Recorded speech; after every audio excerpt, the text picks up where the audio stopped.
Fall in love with 251 exclusive offers on the Citroën range at Hugo Luna Motors today. Explore our impressive collection of Citroën cars and vans, where advanced comfort, style, safety and reliability all come together. Order your 251 today and take advantage of low-rate finance, a €500 deposit contribution and avail of a free home charger. Book your test drive today at hugolunamotors.ie. Citroën. For everyone, like no one. Citroën. Health and fitness with David Hollywood.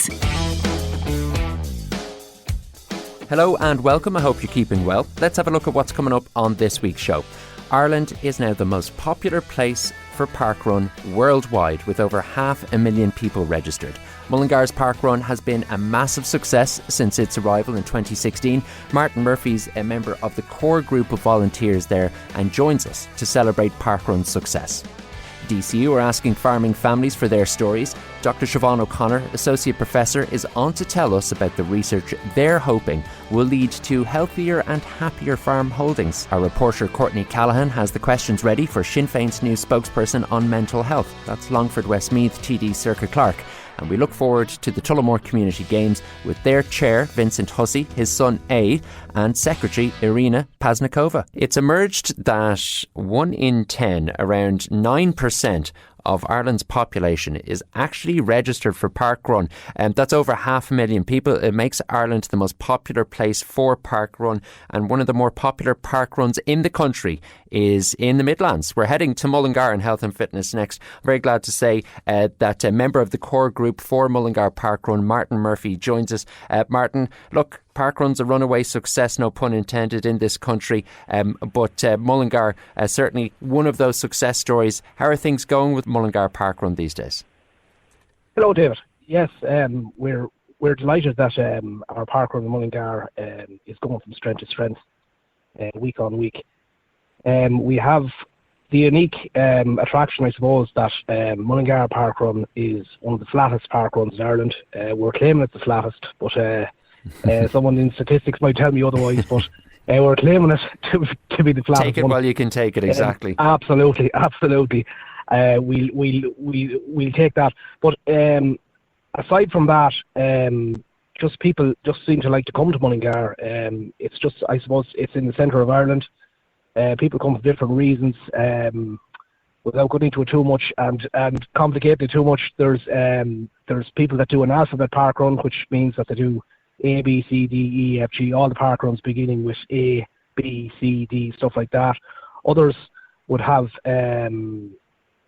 would want to try and do all the parkruns in Ireland, which would mean that they go around on the, I think there's 112 parkruns on the island, added parkruns to 5K, so they'll try and do those.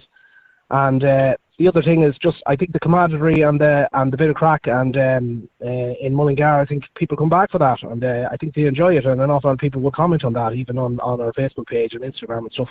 They will comment that the core group, the run director on the day would have something unique and something different to say rather than other places they go, and whatever the case may be. So we're absolutely delighted with the way the thing is going, and it's going from strength to strength every week. Our parkrun started in Mullingar, it's 23rd of April 2016, and so since that we had about 140 people on the first morning, and then it slipped back for a few years. The average was about 70 people, and at the moment now we're averaging about between 110 and 120 every week. And we're delighted to say that people have come, different people come every week, and we've seen a lot of people in our visitors when the visitors are welcome, that we're getting an awful lot of people locally. People would say, oh, I'm from Multifarnham, or I'm from Kinnegad, or I'm from Caloocan, or I'm from other areas that people are only finding out about the event now. So they're coming every morning. They're coming on Saturday mornings, which is great, and it's just going to grow and grow, I think, anyway. It's fascinating, isn't it? There aren't many things in Irish society that, as you say there, bring towns around a county together for one particular reason. Obviously, I think the GAA is particularly good at it, especially when clubs are playing against each other and that type of thing, or if everyone in Westmeath wants to come out and support Westmeath. But beyond that, this is one of the rare things that not only brings adults from around these towns and villages together, but families. Like it really is a family pursuit in this country and in the Midlands. Absolutely, and we see more and more of that. Families are coming. Daughters would bring their mums, and the first couple of weeks they would walk around it and they come in with a smile on their face, and then a few weeks later you see mum, she might have maybe a wind cheater rather than the big woolly jacket she had the first week, and then she progresses to a pair of runners, to a pair of really, really bright runners, and then 4 weeks later she seems to be jogging it, and the daughter and the mum are jogging it, which, you know what I mean, which is a brilliant progression, and that's exactly what parkrun was all about. The ethos of it was, in my opinion, and the way we run it in Mullingar, is everybody is welcome. There's 2 lines, it's a start line and a finish line, and just provided that you cross the both of those, what you do in the middle of those is completely your own business, and we will encourage you to come. There's a place for you at our parkrun. If you want to be Speedy Gonzalez, there's a place for you. If you want to jog around and talk to your friends, you're more than welcome. If you want to get lost in a bit of music and listen to a bit of music and tip along, go ahead with that. If you want to walk it, that's fine. If you want to crawl it, which we haven't seen anybody doing yet, but I presume somebody's going to come up with a world record or a world record attempt or something like that, you're more than welcome to do that. The only thing that we don't allow are bicycles, scooters, anything mechanical like that, and that's for health and safety reasons. But apart from that, our ethos is start line, finish line, and smile on your face, and you're more than welcome to visit us any week. Come here, you mentioned there that the first Mullingar Park run was 2016. Was it April 2016 you were saying? It was the 23rd of April, 2016. Okay, yeah. So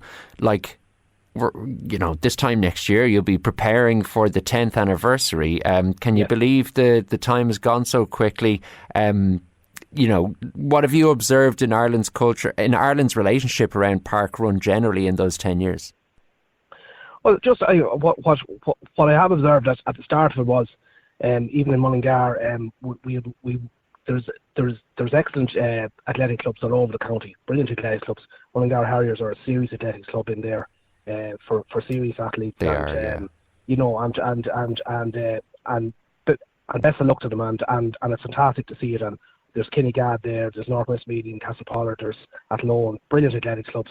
Best of luck to them. But in my opinion, and probably in the opinion of a lot of the hierarchy in parkrun, and definitely within our core group in Mullingar, we like to say that while parkrun is they call it parkrun, we like to see everybody coming and participating in it. Parkrun at the start was kind of I'm going to break this record, or I'm going to break this, or somebody would come up to me, I had a PB today, I'd say, well, fantastic, and good luck to you. But that's not what parkrun is about. Parkrun, in my opinion, is about, it's a participation event, and I get more joy out of seeing somebody coming for their second parkrun and coming up and going with a smile on their face and saying, I enjoyed that so much, I'll be back next week. That's the way that we want it.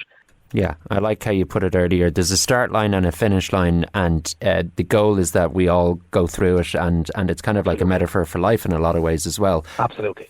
Martin, your passion for this whole thing comes through very clearly and obviously. I'm just sitting here wondering, how did you get into it? Like, not just into it, but sucked into the whole world in terms of being one of these core group members that makes sure that, the hundreds of people every weekend who do Mullingar Parkrun get to do it safely. They get to do it as they expect to do it, and they get to do it with that spirit of fun and participation. Yes. Well, I'm as I said, over the years, I was a keen runner myself. I was a keen fit for life runner. I was never a speed monster or anything like that. But I went through a phase in my life where I absolutely love running. I love everything about it. I love participation in it. I got caught up in it. I got caught up and carried away with PBs and all that. But the other side of it, I always kept an eye on. I remember reading about the first park run in 2004. It was in London. It was in Bushy Park in Kennington in London. A fella called Paul Sinton Hewitt, who was the man that formed it. He started in Bushy Park that morning. It was a wet morning, and he had 32 participants that morning. And I remember reading about it and I said, wow, isn't that fantastic? It's a non-timed event. It was a timed event. It was a non-competitive event. And I said, isn't that an absolutely fantastic way? Brilliant. Like, I might try and get a few of my friends together and we'll do that. But unfortunately, life gets in the way and things get in the way in life, and you have your humps and bumps, and other things happen, and then all of a sudden it kind of got forgotten. And I remember when I came to Ireland then, I remember, wow, if that ever came to Mullingar, that'd be fantastic. And all of a sudden, without me even realising, it did come to Mullingar. And it came to Mullingar, and I remember the first day of it, I wasn't involved in the early stages of it, and all of a sudden it popped up. I seen it in the Westmeath Examiner, the local paper, and I said, isn't that fantastic? Here we have a park run coming to Mullingar. So my son was only 1.5, I think he was 1.5 at the time. And I remember putting him into the buggy, and I came into Mullingar, and we'd done the first park run together, and we'd done the second one together, and I just said, this is just fantastic. And as soon as they were looking for volunteers and people to help out, I put my hand up straight away. I said, I want to be involved in this, because this is where I want to be. It's a non-competitive event.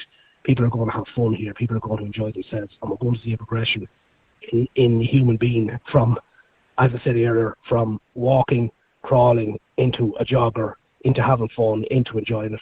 And also, I really have to stress, Mullingar has a fantastic bunch of people in there that run park run. I think there's 10 of us as part of the core group in there, and they're brilliant people. And everybody that does the run director gives a speech on the morning of it, tells you the do's and the don'ts. To try and have it as we try and have it as light-hearted as possible. People are serious about it, and they have to be serious about it for certain points of it. We try to be as light-hearted as we can, and what we bring what we bring different to parkrun than other places is that we have a run director that brings something unique to it in their own style every single week, and I think that's a great thing. And in some parkruns, it's no disrespect to anybody in any shape or form. Personalities are different, but people have to stand up in front of people, and they're very nervous about doing that, and it comes across as if, you know what I mean, oh, I'm very nervous doing this, and I don't really like doing this, and you know what I mean, and sure. They're a little bit standoffish, but we try and just relax, you know what I mean, talk to people will come to you, and myself, people will approach me afterwards and have a bit of crack with you, and this and that and the other, and we are very lucky in Mullingar, I think, and I believe, after visiting a lot of park runs around the country and a couple abroad, that we bring a unique thing that we try and keep it as relaxed as we can, and everybody's approachable, and everybody can be spoken to, and we try and help out, you know, as best we can with different things. Can you mind this way? Can you mind that? Because people come to a park run, they're nervous, or a park run, they're nervous. You know what I mean? They're saying, "Can you look after this? Can you mind this way?" But the one person we have, a great event director, Mullingar, Blonnet has been involved since the very start, and she's probably the lady that cracks the whip and keeps us all in shape and organises us to do this and do that. But in life, David, you have to have those people. Yeah. I mean, if you don't have those people, you know what I mean, things don't operate and things don't go well. No, I don't mean crack the whip in a bad way. I mean, she keeps us in shape. She tells us when you're on. If there's anything, if somebody has a message to page to say, I'm coming from a certain place, we welcome them. Hope they have a good park run. Welcome them back. Check out with them afterwards and see how they're getting on. And we just it's just kind of a personal touch. But Blonnet has been there from the very start, and without her, you know, the thing would run a little bit differently and mightn't just run as smoothly as it does every week, you know. Yeah, and I think it's really important as we wrap up our conversation to take this second there to congratulate and thank all the volunteers involved in parkrun across the Midlands for giving their time, like yourself, Martin and Blonnet, to make these events happen. We're going to finish up now by giving people the information they need. If they're listening and they think, do you know what, I'm going to go down to Mullingar on Saturday or Sunday. Talk us through what takes place on both days, exactly where it is and what they need to do. Okay, what you need to do is, if you're thinking of getting involved in parkrun, and if you want to, if you want to have your time recorded, or you want to have your time every week, it's important to go onto parkrun.ie and register from there. All the links will be there to register. What you can do is you just register your name, and you get a unique number and barcode. And what you do with that is you keep that safe.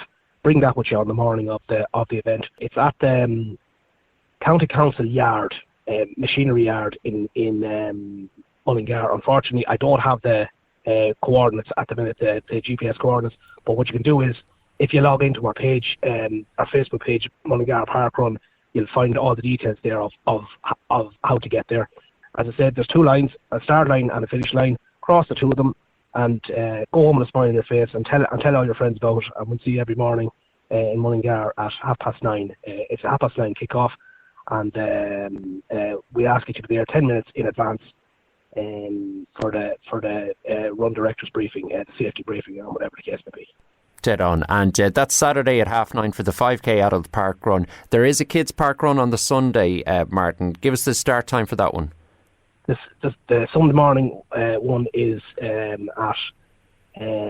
9:30 in the same place, the same batch channel, but except it's only 2 kilometres, 1 kilometre out, 1 kilometre back, and that's going from strength to strength as well.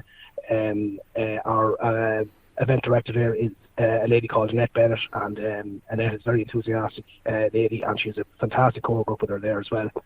And they'll look after the children every Sunday morning, and we encourage anybody that brings their children to put your hand up and volunteer there as well, because the more volunteers we have with all these things, the better it runs and the more smoother it runs. Well, look, whether it's Annette or Blonded or yourself, well done on everything with Mullingar Park Run. Have a good one this weekend, Martin, and thanks for taking the time to chat to us. Lovely to talk to you, David. All the best to you. Next, we're asking for anyone who lives on a farm who is not a farmer to tell us your story. Health and Fitness with David Hollywoods on Midlands 183. Next on Health and Fitness, we are turning our attention to the farm, and regular listeners may know that we've touched on farm fitness a few times before. It's a really interesting area to explore, but we're actually changing the focus when we're looking at the farm this evening. We are looking at the mental health and the general health of farming families, but not necessarily those who are doing the farm work. To help me open up this question, Dr. Siobhan O'Connor, who's an associate professor in DCU, joins us. And the reason she's joining us is they've got a survey that they're looking to get as many people as possible to join in on, so that they can maybe put together some learnings. And ultimately, this is the kind of research that will produce policies down the line, we hope, that can improve our welfare in a general point. Dr. Siobhan O'Connor, you're very welcome to the programme. Thank you so much for having me on. Siobhan, talk us through this survey. Tell us more about it, the idea behind it, what's it for, and anything else you'd like to bring to the conversation here. Yeah, thank you. So I suppose this survey is really focusing on farming families, like you said. And I guess, as we all know, mental health is a real societal issue here in Ireland, unfortunately. And farm families are a really important factor in this. So a lot of international research actually has found that farm families are particularly at risk with higher rates of depression and suicide. But unfortunately, we don't have a lot of information from an Irish perspective. So that's really what our survey is trying to tackle, and get that practical information that we need. And I suppose a big focus of the survey as well is we're looking at help seeking. So there might be supports available for people, but really unless people reach out and engage with these services, they don't work, they're ineffective. So we have to make sure that farming families members are able to identify their symptoms and seek help when they're experiencing distress. And I think that's a real focus of this survey that we want to examine. But look, there's lots of barriers out there, isn't there? We know of, lack of awareness of symptoms, not being sure of the supports that are out there. There's stigma, unfortunately, in Ireland, especially in rural Ireland, and poor social support and things like that. And also, I suppose, a lot of the research, like you said, has focused on, farmer mental health, which is amazing and is really needed. But we want to broaden that scope out to farming families, particularly because, look, the farming population is ageing, isn't it? And lots of times there's multiple generations of one farming family, contribution to the farming work. And they mightn't, self-identify as farmers, but they're facing similar issues and difficulties and barriers that the farmers are. And that's really what our focus wants to do. Yeah, that's really interesting. As you say, a certain degree of a spotlight's been shone on farmers, and we understand that as a sector, there's a lot of stresses involved. And on a very basic point, I suppose, Siobhan, if I'm not working on the farm, but my welfare is in some way tied to the farm, that is going to have an effect on your mental health one way or the other. That's exactly it. And look, we've done a lot of previous research on farmers, and we piloted some of our work on farming families. And that's where I really got interested in this, because we were talking to them, and what kept hitting me over and over, and I come from a farm myself, I'm a farmer's daughter, but was really that a lot of people on the farm that may not be doing, calling themselves farmers or, even necessarily working on the farm every day are facing the same issue. So the financial stress that might be related to the farm, maybe the farm holder has to work extra hours on the farm or work, an off-farm employment, and then, their spouse or their children have to take a lot of the lead in the house and other factors like that. So those issues that face farmers really affect the wider farming family. And that's concerning. And, things like work-life balance and burnout, it's not all just farmers experiencing, and unfortunately, can affect the wider family. And really, some of our previous work that we've done on farmers, it was really interesting to us that a lot of the times farmers turned to informal support, particularly their own family. So if they were struggling, they turned to their spouse, or, their brothers, sisters, parents, so they really depended on their family for support. But we can't forget about the wider family as well. If they're providing support to the farmer, but also experiencing distress themselves, we need to support them too. So I think it's a really important focus to have. Yeah, I think it's really timely, and it kind of blows my mind to think that this sector, this industry, this vocation, which is really what it is for a lot of people, is part of the fabric of Irish society, and it always has been. Mm-hmm. But we haven't really delved into and explored these crucial societal effects. We're talking about a major portion of the population, and we don't know enough about them.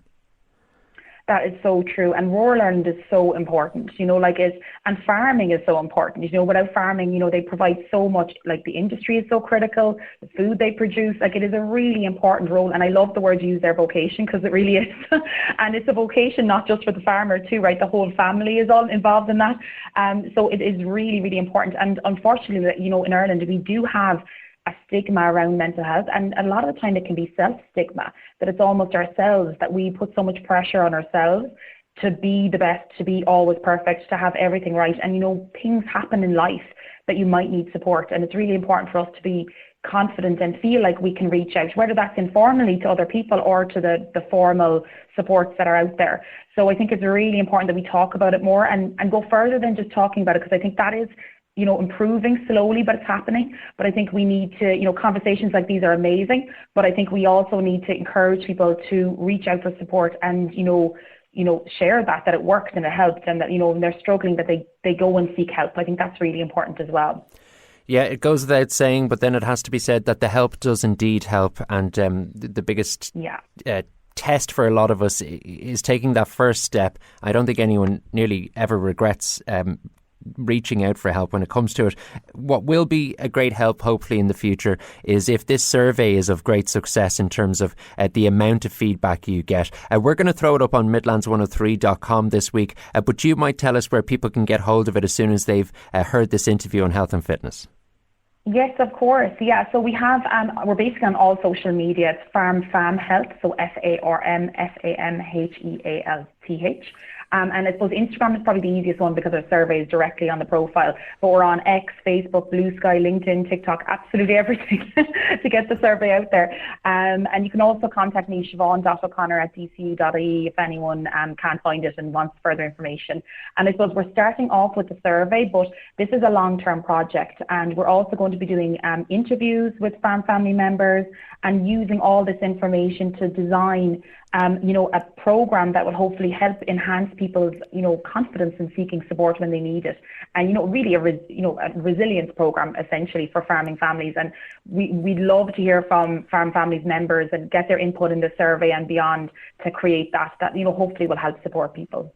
Okay, great. Yeah, it's great to hear as well. It goes beyond the survey, and you're getting to sit down with real people and understand the nuances of the kind of data that you might get from a survey otherwise. Talk to me about the time frame in terms of this survey. You're going to leave it up for a good while, or do people have to rush online to get hold of it? Yeah, that's the plan. We're going to hopefully try and leave it up till around the end of April is the plan. And then the interviews will be starting next month. So that's kind of, we're going to run them in tandem.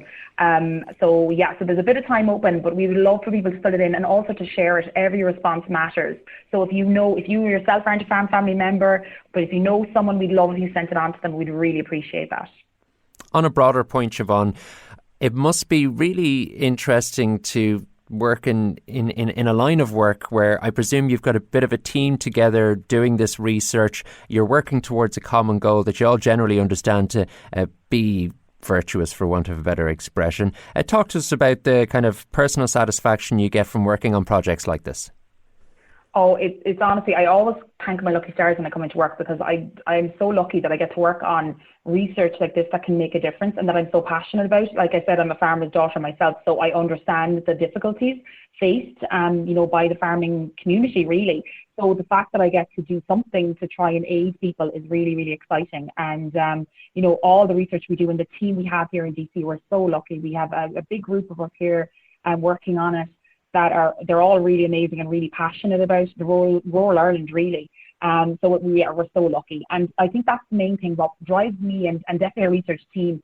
It's not just research for research's sake. We want to make an impact. We want, like you said earlier, to impact policy and actually create interventions that might support people. And that's what our big focus on every research project we work in is. Not the research paper at the end, is actually how can we benefit people. And that's, runs through every research project we do, and it's something we're really passionate about.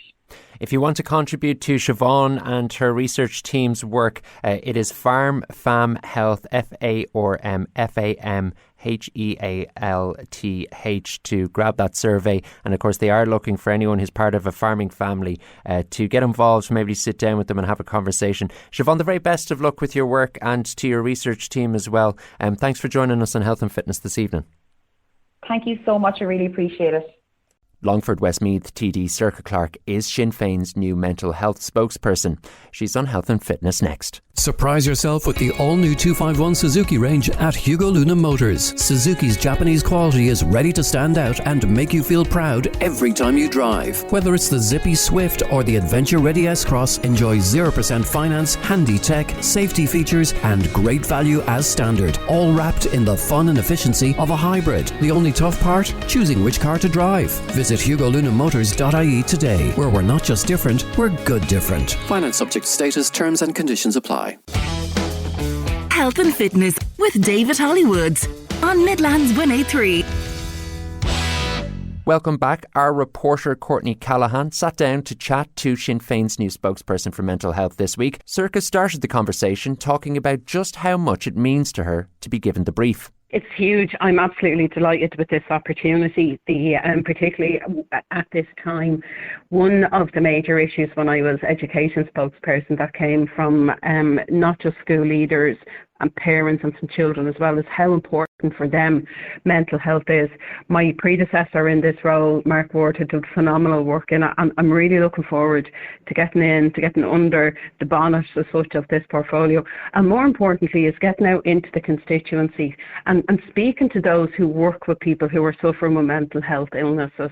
And some of those can be in very formal settings, psychiatrists, psychologists, psychotherapists, but we're very fortunate in the Midlands that we have wonderful community groups who do really, really important work around mental health. I know, for example, in Westmeath alone, in the last number of months, we have seen a men's swimming group open in Loughool, which is fantastic, and the numbers that are attending that are growing.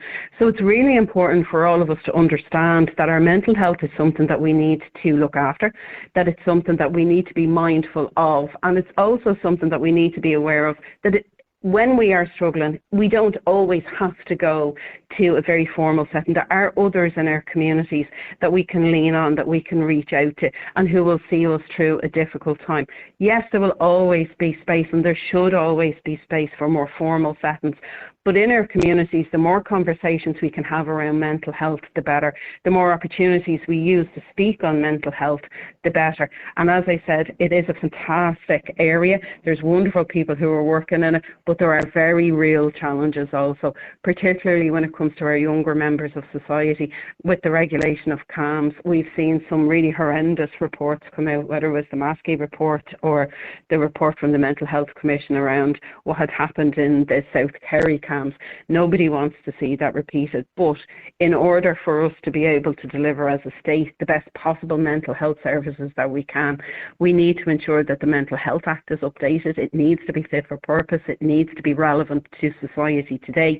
And we also need to to ensure that our CAMS, our YAMS, our adult mental health services are fully staffed, they're fully resourced, and they're available to people when they need them.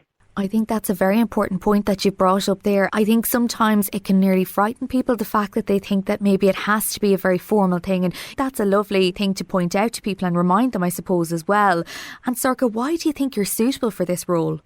I know from my experience, whether it was when I was a spokesperson for defence or again when I was spokesperson for education, mental health is something that everybody in our community can have challenges with and can have difficulties with. It's not confined to one sector of society. It's not confined to men or women or boys or girls or whatever. And there's different phases that we go throughout our life where we may have mental health challenges. And from a woman's perspective, I will say, and I said at the time, when a woman goes through menopause, that can bring mental health challenges as well. So it is something that from a very young age, right up to the very oldest of ages, that everybody needs to be cognizant of, and they need to be aware of what supports are there if and when they need them, but also how it is that you mind your mental health and how it is that you can approach subjects, and maybe even just with your friends or family, that if you are struggling, if you are having a difficult time, that you can say with confidence, you know, I think I need a little bit of help here. And for those around you to be able to say, well, I know that this service is available over here, or perhaps your doctor is the best person to go and speak to at this point in time. We have come a huge way in Ireland when it comes to removing that stigma around mental health, but we still have a considerable journey ahead of us. And we know, particularly after COVID and the pandemic and the restrictions that were there are younger people in our communities that have still got the effects of that is affecting their mental health. And as a society, we're changing. So I think I'm best placed for this job at this point in time, because it's something that I feel very strongly about. It's something that I have a great passion for. And it's something that I have seen pop up throughout, not just my political career, but my life in various different areas where people will say, I'm having a bit of a problem here. I'm not too sure where it is I need to go to. Can you point me in the right direction? And that's information that I think communities need to be empowered to have as well. That if there is a talk therapy provider in their community, that they know who they are, they know where they are, and that they feel confident to say to a person who may be looking for that service, would you ever go and have a conversation with this group down here? I've heard good things.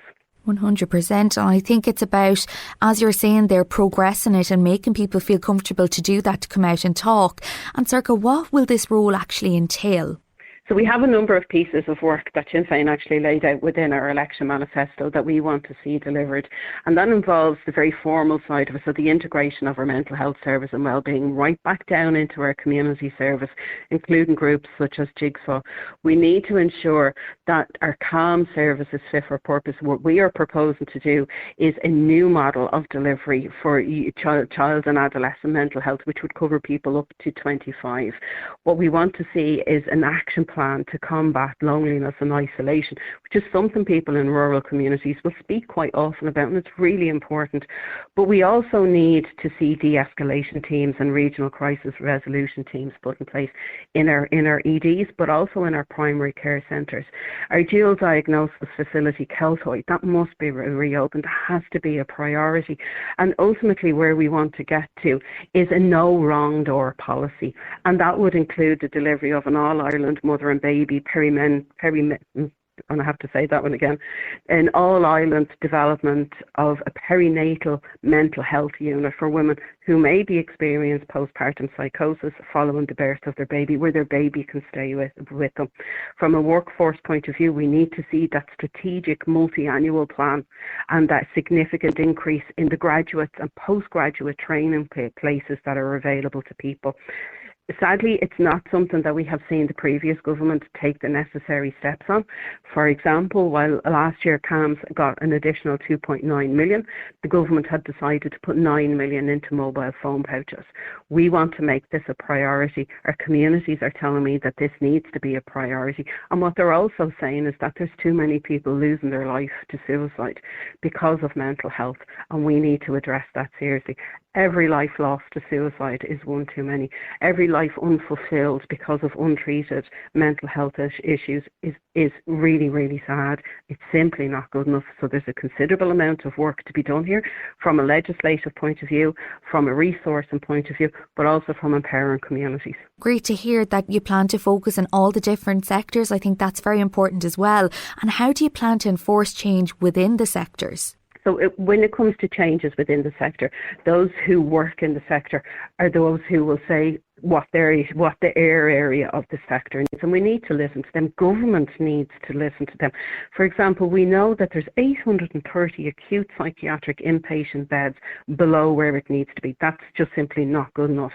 But when it comes to the staffing of these sectors, we will never get the staffing in those sectors if we don't have the people going through the necessary college places for them to ultimately work in them sectors. So that's a focus that needs to be done. It also involves a joined up approach from the Department of Health, but also from the Department of Higher Education and Science that's there.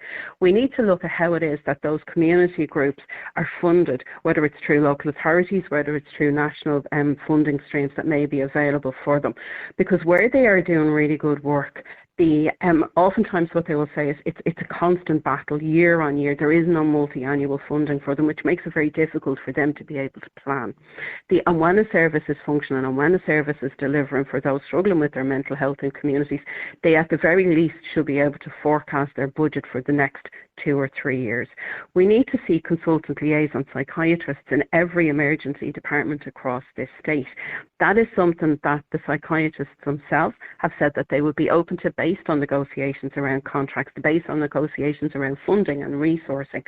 So there is a lot of work to be done, but we can do this. We can ensure with the right political attitude, with the right funding from government, that at the very least, for another example, that we deliver those additional eating disorder inpatient beds that people need, that we deliver for eating disorders within our community. It is a very specialist area. It requires a very specialist team around that person. But even down to ADHD in adults, that can and should be treated in the community. So we have a lot of work to do. I'm ready to get started. I'm looking forward to working with the Minister from this. I will be holding her to account where there hasn't been sufficient action and sufficient resources put in place, because our communities deserve better. Sorcha, I've no doubt that you're going to try your hardest to bring much needed change within the mental health sector. The best of luck in your new role, and thanks so much for joining me on the show this evening. Thanks very much for the opportunity to talk to you. Sorcha Clarke and our very own Courtney Callaghan there. The Cairn Community Games in counties up and down the country is up and running. We're joined by the Tullamore Area Community Games Group next. Health and Fitness with David Hollywoods on Midlands 183. Next on Health and Fitness, we are touching on the community games. I'm very glad to say that I'm joined live in studio by Vincent Hussey, the chair of Tullamore Community Games, Irina Paznikova, who's the secretary, and I'm also joined by A. Hussey, who is, of course, the son of Vincent. Guys, you're all very welcome onto Health and Fitness this evening. Thanks for coming in. Thank you. Thank you. You're welcome.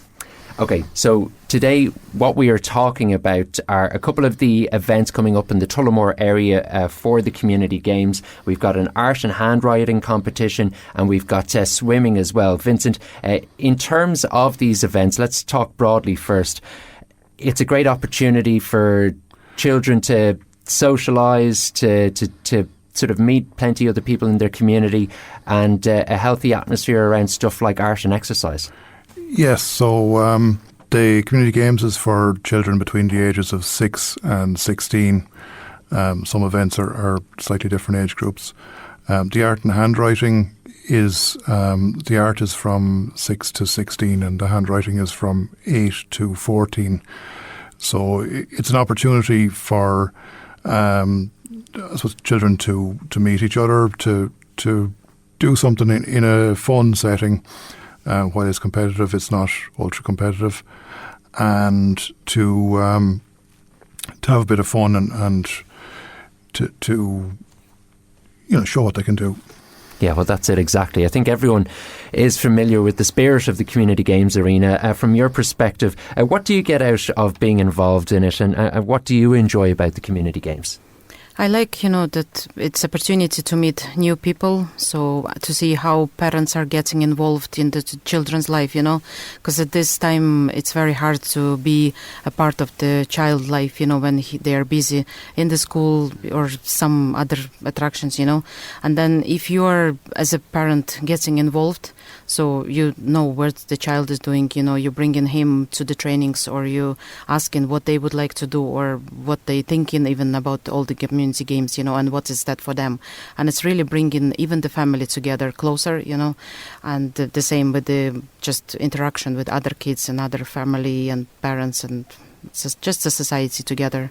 Yeah, that's it exactly. Community, the very definition, as we're saying. I have mentioned as well, we're joined by A. Hussey. What age are you, can you tell me? 11 years old. 11 years old. We're talking about art and handwriting and swimming coming up over the next few weeks in the Tullamore Community Games. Are you going to be getting involved in any of them?